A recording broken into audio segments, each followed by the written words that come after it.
अगर आप एक यूट्यूबर हो और आपको कॉपीराइट की सही नॉलेज नहीं है तो आपके साथ भी कुछ ऐसा हो सकता है। मैंने कुछ भी ऐसा गलत अपलोड नहीं किया था इस चैनल पर। मुझे कुछ समझ नहीं आ रहा है क्या हुआ यार, ये मतलब कैसे हो रहा है यार। इतने सालों से मेहनत की थी यार, सब बेकार कर दी एक सेकंड में यार। इसे कैसे काम करेंगे यूट्यूब पर यार, कोई मदद नहीं कर रहा है। डजेंट मैटर आपके कितने मिलियन सब्सक्राइबर्स हैं, लेकिन अगर आपको नहीं पता कि कॉपीराइट क्या है, कम्युनिटी गाइडलाइंस क्या है, फेयर यूज पॉलिसी क्या है और कॉपीराइट को कैसे हटाते हैं, तो आपका करियर कभी भी खत्म हो सकता है। इस वीडियो में मैं आपको copyright claim, copyright strike, community guidelines, fair use policy, copyright कैसे हटाते हैं और दूसरी की वीडियोस टोटली कॉपी पेस्ट करके अपलोड करने के बाद उसे मोनेटाइज कैसे करते हैं, इन सब चीज की नॉलेज देने वाला हूँ। तो अगर आपने इस वीडियो का कोई भी हिस्सा स्किप किया तो समझ लेना आपने एक रिस्क लिया है।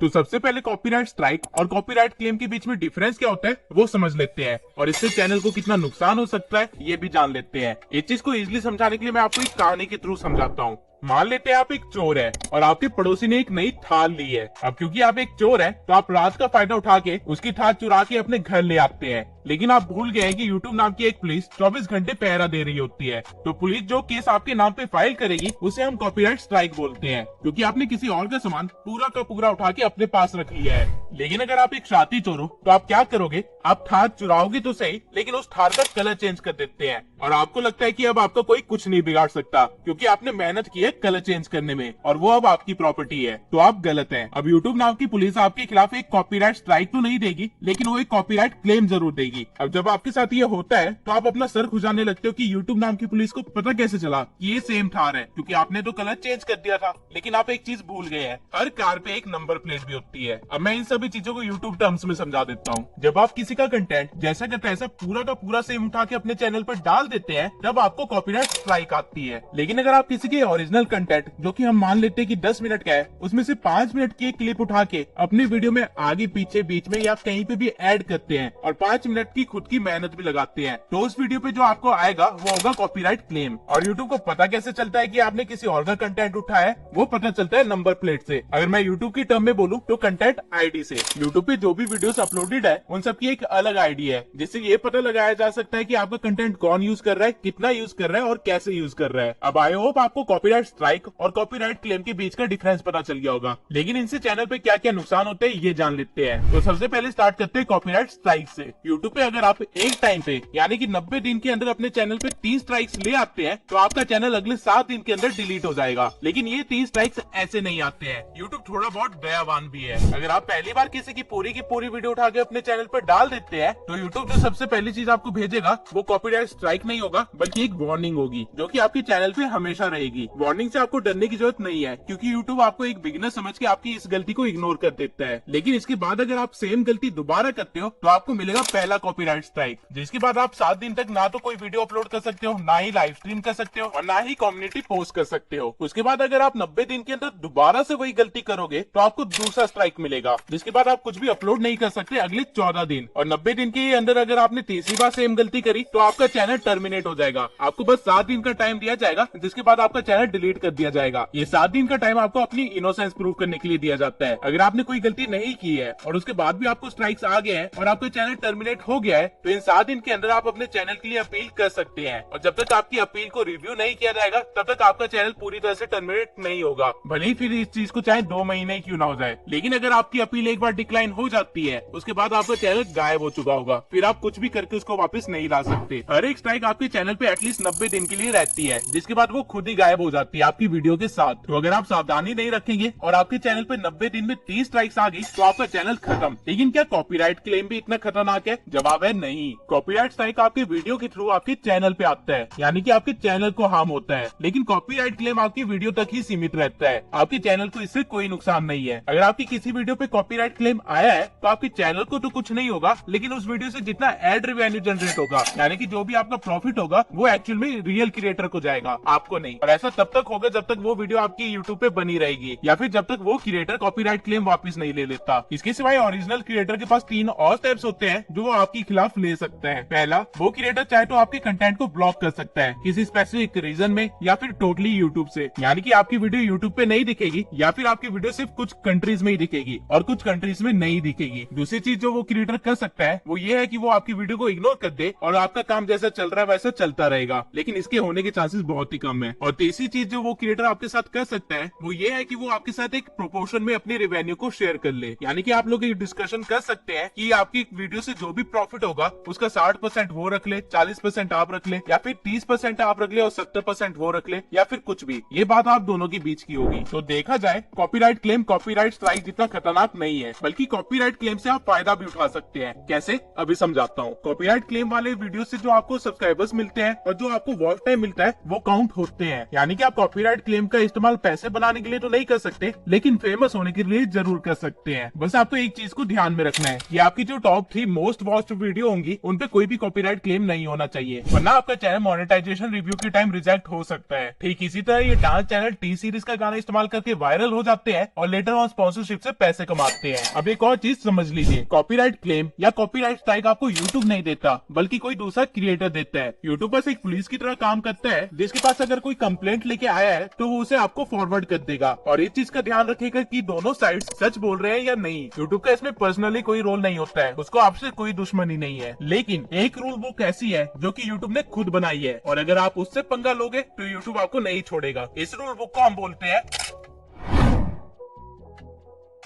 अब YouTube एक सोशल मीडिया प्लेटफॉर्म है, तो उसे ये चीज इंश्योर करनी होती है कि उसका प्लेटफॉर्म हर एक बंदे के लिए सेफ हो, बच्चे से लेके बूढ़े तक, मासूम से लेके चालाक तक। इसलिए YouTube ने एक ब्रॉड कैटेगरी में 6 कम्युनिटी गाइडलाइंस बना रखी है, जिसके अंदर बहुत सारे रूल्स आते हैं। अब ये सारे रूल्स बताना तो पॉसिबल नहीं है, लेकिन मैं आपको सारे इंपॉर्टेंट रूल्स बता देता हूँ ताकि आप कोई भी गलती ना कर बैठे। और अगर आप गलती से ये कम्युनिटी गाइडलाइंस तोड़ते हैं तो उसके बाद आपके साथ क्या होगा ये भी मैं आगे बताता हूँ। नंबर 1 है स्पैम एंड डिसेप्टिव प्रैक्टिसेस। इस गाइडलाइन के अकॉर्डिंग फेक व्यूज या फेक सब्सक्राइबर्स या फिर वॉच टाइम खरीदना या फिर सब फॉर सब जैसी एक्टिविटीज करना बिल्कुल भी अलाउड नहीं है। और अगर आप किसी और क्रिएटर की एग्जैक्टली सेम चैनल बना लेते हैं, यानी कि उसका लोगो, ब्रांडिंग, कंटेंट अपने चैनल पे डालते हैं, तो ये चीज भी अलाउड नहीं है। साथ ही साथ आप किसी भी थर्ड पार्टी ऐप का लिंक जो कि किसी गैमलिंग साइट ले जाता हो या फिर जहाँ से कोई मालवेयर या वायरस आपके कंप्यूटर या लैपटॉप पे आ सकता है, ऐसी चीजों का लिंक अपने डिस्क्रिप्शन, कमेंट या फिर टाइटल में कहीं पे भी डालना अलाउड नहीं है। और अगर आप स्पैम करते हैं, यानी कि टाइटल में कुछ और दिखाया, थंबनेल में कुछ और दिखाया, कंटेंट के अंदर कुछ और बताया, या फिर अपने पूरी डिस्क्रिप्शन को टैग से भर दिया, तो ये चीज भी आपके चैनल पे स्ट्राइक ला सकती है।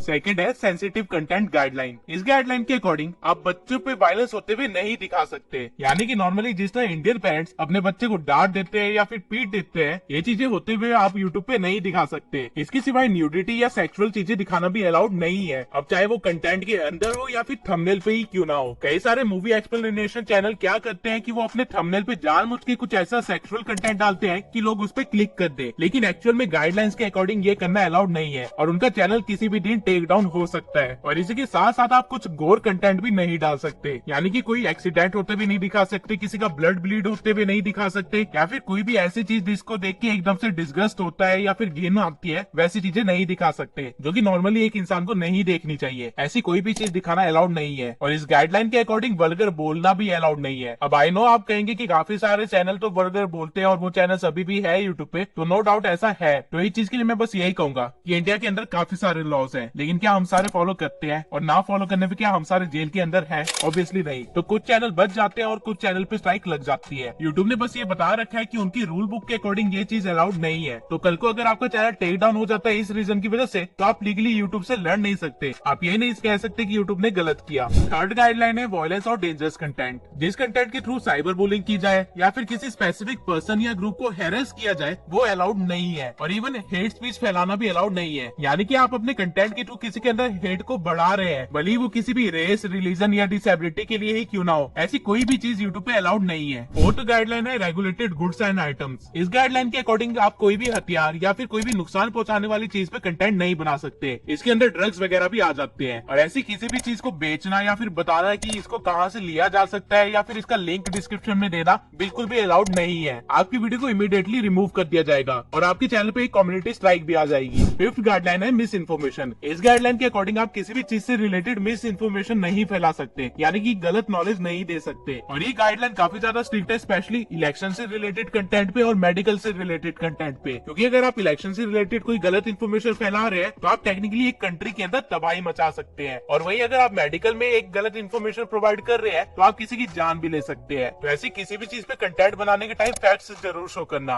वरना यूट्यूब तो एक अलग चीज है, आपके ऊपर रियल लाइफ पुलिस केसेस भी हो सकते हैं। अब कम्युनिटी गाइडलाइंस को वायलेट करने से होगा क्या? इसमें आपके साथ सेम ट्रीटमेंट होगी जो आपके साथ कॉपीराइट स्ट्राइक के टाइम पे हो रही थी। यानी कि पहले आपको एक वार्निंग आएगी, फिर आपको पहला स्ट्राइक आएगा, फिर दूसरा स्ट्राइक और तीसरे स्ट्राइक में आपका चैनल डिलीट कर दिया जाएगा, जिसके बाद अगेन आपको सिर्फ 7 दिन दिए जाएंगे। लेकिन इसमें एक लूप होल है। मान लेते हैं अगर आपने अपने किसी कंटेंट में स्पैम वाले गाइडलाइन को ब्रेक कर दिया तो आपको एक वार्निंग आएगी, और उसके बाद अगर आप एक और कंटेंट डालते हैं जिसमें आपने डेंजरस वाली कम्युनिटी गाइडलाइन को ब्रेक कर दिया तो आपको इस बार स्ट्राइक नहीं आएगी बल्कि दोबारा से एक वार्निंग आएगी, क्योंकि ये दोनों अलग अलग कम्युनिटी गाइडलाइंस है। लेकिन अगर आप एक तीसरा कंटेंट डालते हैं जिसमें आप अगेन से स्पैम वाले कम्युनिटी गाइडलाइन को तोड़ते हैं तो इस बार आपको पक्का एक स्ट्राइक आएगी, क्योंकि आपने वार्निंग के बाद भी सेम गलती करी। तो बेसिकली यहाँ पे यूट्यूब ये कह रहा है कि गलतियां करते रहो, गलतियां करने से प्रॉब्लम नहीं है, लेकिन सेम गलती बार बार मत करो। अब ये सारे रूल्स देख के आप सोच रहे होंगे कि मैंने हर एक तरह का चैनल देखा है जो इन रूल्स को ब्रेक कर रहा है, लेकिन एक्चुअली में ऐसा नहीं है। वो लोग 30 कम्युनिटी गाइडलाइन को फॉलो कर रहे हैं, जो कि है EDSA कंटेंट। EDSA की फुल फॉर्म है education, documentary, scientific and artistic. इस कम्युनिटी गाइडलाइन के अकॉर्डिंग अगर आप अपने कंटेंट में किसी चीज से रिलेटेड एजुकेशन प्रोवाइड कर रहे हैं, या फिर उसकी डॉक्यूमेंट्री बना रहे हैं, या फिर कोई साइंटिफिक या आर्टिस्टिक कंटेंट बना रहे हैं उसका, तो आप उस चीज को दिखा सकते हैं। फॉर एग्जाम्पल जैसे मैंने पहले कहा था कि कम्युनिटी गाइडलाइंस के अकॉर्डिंग किसी भी वेपन के ऊपर वीडियो बनाना मना है, किसी भी ड्रग के ऊपर वीडियो बनाना मना है। लेकिन अगर आप उस ड्रग के बारे में बता रहे हैं कि ये ड्रग बनता कैसे है, उसकी एजुकेशन प्रोवाइड कर रहे हैं, या किसी गन के बारे में बता रहे हैं कि ये गन चलती कैसे है और इसके लाइक फीचर्स क्या क्या है, तो वो चीज अलाउड है। अब ऑल्दो हो सकता है कि यूट्यूब का एल्गोरिदम कहीं ना कहीं गलती से आपको एक स्ट्राइक दे दे, लेकिन अगर आप यूट्यूब टीम को अपील डालेंगे तो आपका कंटेंट बचाया जा सकता है, अगर वो EDSA के अंदर आता होगा तो। लेकिन अगेन इसका मतलब ये नहीं है कि आप इसका गलत फायदा उठा के कंटेंट को वायलेट करने लग जाए, क्योंकि रिव्यू एक इंसान कर रहा होता है और उसको पागल नहीं बनाया जा सकता है। इंसान को पता होता है कि आप क्या कर रहे हो। और जिस तरह यहाँ पे EDSA कंटेंट आपको कम्युनिटी गाइडलाइंस के अगेंस्ट एक रिलीफ दे रहा है, वैसे कॉपीराइट में भी एक रिलीफ है आपके पास, और उसे हम बोलते हैं फेयर यूज पॉलिसी।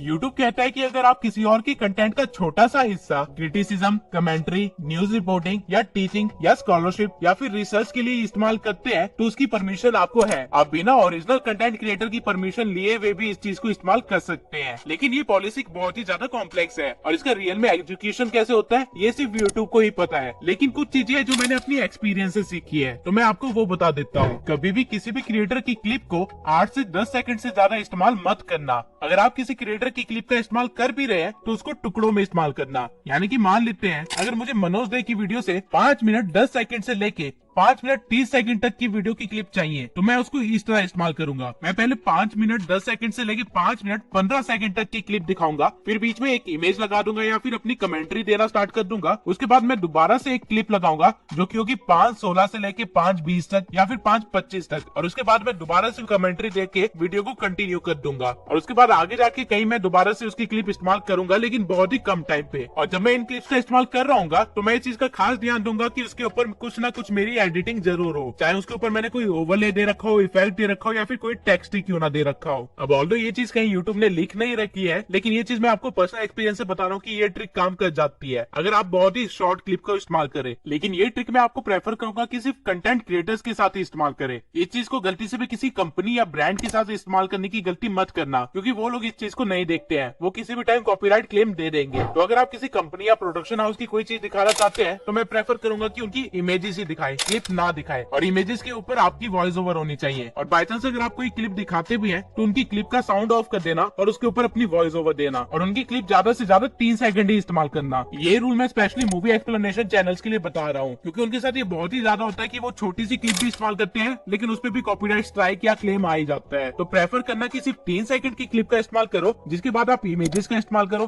फिर अगेन क्लिप का इस्तेमाल करो, फिर अगेन इमेजेस का इस्तेमाल करो। और जब आप क्लिप का इस्तेमाल कर रहे हो तो साउंड्स वगैरह ऑफ रखना, उस पर आपकी वॉइस ओवर होनी चाहिए। और प्रेफरेबल है कि अगर आप उस पर कोई एडिटिंग भी कर सको तो और भी अच्छा। इसके सिवाय एक और चीज, कभी भी टी सीरीज की गाने को इस्तेमाल मत करना, क्योंकि अगर आप उनके गाने की 2 से 5 सेकंड भी लोगे वो लोग तब भी कॉपीराइट स्ट्राइक मार देंगे। अब हो सकता है आपने किसी और बंदे की क्लिप फेयर यूज पॉलिसी के अकॉर्डिंग इस्तेमाल की हो, या फिर आपने बिना किसी कम्युनिटी गाइडलाइन को ब्रेक किए किसी reaction channel, education channel, news channel या रोस्टिंग चैनल के लिए चीजें इस्तेमाल की हो या फिर बताई हो, और इसके बावजूद अगर आपको कोई कॉपीराइट स्ट्राइक या क्लेम आ जाता है तो आपको डरने करने की जरूरत नहीं है, और उस वीडियो या कंटेंट को डिलीट तो गलती से भी मत करना। इसके बजाय आपको ईमेल पे एक फॉर्म आएगा जहाँ पे आप अपील कर सकते हो कि आपका कंटेंट अपनी जगह पे सही है, आपने फेयर यूज पॉलिसी का इस्तेमाल किया है, या फिर आपका कंटेंट ADSA कंटेंट के अंडर आता है। जिसके बाद यूट्यूब की टीम से कोई आपके कंटेंट को रिव्यू करेगा, और अगर आप अपनी जगह पे सही हुए तो आपके कंटेंट के साथ कुछ नहीं होगा, उससे कॉपीराइट क्लेम या फिर स्ट्राइक हट जाएगी। लेकिन अगर आप अपने कंटेंट को डिलीट कर दोगे तो आपके पास ऑप्शन ही नहीं बचेगा अपील का, तो वो बेसिकली आप ही का नुकसान है। तो कभी भी कॉपीराइट क्लेम या स्ट्राइक से आपको डरना नहीं है, आपको बस ध्यान रखना है कि आपने जो चीजें इस्तेमाल की है उसको सही पॉलिसी के अकॉर्डिंग इस्तेमाल की है या नहीं। अब ऑल्दो मैंने आपको कॉपीराइट स्ट्राइक और क्लेम से रिलेटेड हर एक नॉलेज दे दी है, लेकिन आपको अभी भी इस चीज का आंसर नहीं मिला होगा कि मैंने इस चैनल पे कैसे 100 से भी ज्यादा कंटेंट अपलोड किया किसी और क्रिएटर का, वो भी पूरा का पूरा कॉपी पेस्ट, और उसके बावजूद मुझे स्ट्राइक नहीं मिला और ये चैनल मोनेटाइज भी कर दिया। तो ये मैंने कैसे किया, इसका जवाब है क्रिएटिव कॉमन्स। यूट्यूब पे वीडियो अपलोड करते टाइम हमें 2 लाइसेंस मिलते हैं, एक स्टैंडर्ड लाइसेंस और एक क्रिएटिव कॉमन लाइसेंस। अगर आप अपनी वीडियो को स्टैंडर्ड लाइसेंस के अंडर रखते हैं तो इसका मतलब ये होता है कि वो वीडियो आपकी है, आप उसके ओनर है और कोई भी उस वीडियो को इस्तेमाल नहीं कर सकता है। लेकिन अगर आप उस वीडियो को क्रिएटिव कॉमन्स के अंडर रखते हैं तो आप दूसरे बंदे को एक राइट देते हैं कि वो आपकी वीडियो को रिमिक्सिंग करके या उसे ट्रांसफॉर्म करके अपने चैनल पे डाल सकते हैं और उसे मोनेटाइज भी कर सकता है। लेकिन ध्यान देना, यहाँ पे आप सेम टू सेम कंटेंट नहीं डाल सकते, आपको रिमिक्सिंग या ट्रांसफॉर्मिंग करनी है। तो मैं करता क्या था कि मैं इस क्रिएटर की वीडियोस को उठाता था, उसे डाउनलोड कर लेता था और साथ में इसकी स्क्रिप्ट को भी डाउनलोड कर लेता था, जिसके बाद मैं इसकी स्क्रिप्ट से AI के थ्रू एक वॉइस ओवर करवा लेता था और उसको अपनी वीडियो में डाल देता था। और डाउनलोडेड वीडियो को भी मैं हल्का सा एडिट किया करता था, जहाँ पे मैं एक इंट्रो और आउट्रो लगा देता था और साथ में बीच बीच में इमेजेस और टाइटल डालता रहता था, जिसकी वजह से काइंड ऑफ मेरी वीडियो रीमिक्सिंग में आ गई। इसलिए मुझे कभी भी कोई कॉपीराइट स्ट्राइक नहीं आया और ये चैनल मोनेटाइज भी हो गया, क्योंकि मैंने क्रिएटिव कॉमन्स की वीडियो उठाई थी। और ठीक ऐसे ही आप एक कॉपी पेस्ट करके चैनल रन कर सकते हैं। लेकिन यहाँ पे बहुत सारी प्रॉब्लम्स है, कैसे पता करें कि वीडियो एक्चुअल में क्रिएटिव कॉमन्स की है या नहीं, क्योंकि बहुत सारे लोगों को पता ही नहीं चलता कि रियल क्रिएटिव कॉमन्स की वीडियो कौन सी है, और उनका कंफ्यूज होना बिल्कुल जायज है क्योंकि उनके पास सही नॉलेज नहीं है। इसके सिवाय हर नीश के अकॉर्डिंग एक क्रिएटिव कॉमन की वीडियो कैसे ढूंढनी है और उसमें किस तरह एडिटिंग करके उसे मोनेटाइज करना है, अगर आप चाहते हैं मैं इन सब पॉइंट्स को कवर करूं और इसके ऊपर एक अलग से वीडियो बनाऊं तो कमेंट में जाके जल्दी से वी वांट वीडियो लिख दीजिए। जैसे ही 2000 कमेंट्स पूरे होंगे मैं इस टॉपिक पे भी एक वीडियो बनाऊंगा जहाँ मैं आपको स्टेप टू स्टेप सिखाऊंगा कैसे क्रिएटिव कॉमन्स की वीडियो को ढूंढ के उसे मोनेटाइज करवा सकते हो। तब तक अगर आपको नहीं पता कि आप 2024 में यूट्यूब पे क्या गलतियां करने वाले हो या फिर क्या गलतियां करके आप अपना चैनल डुबा दोगे, तो इस वीडियो को जरूर देखना ताकि आप अपनी मेहनत को बचा सको।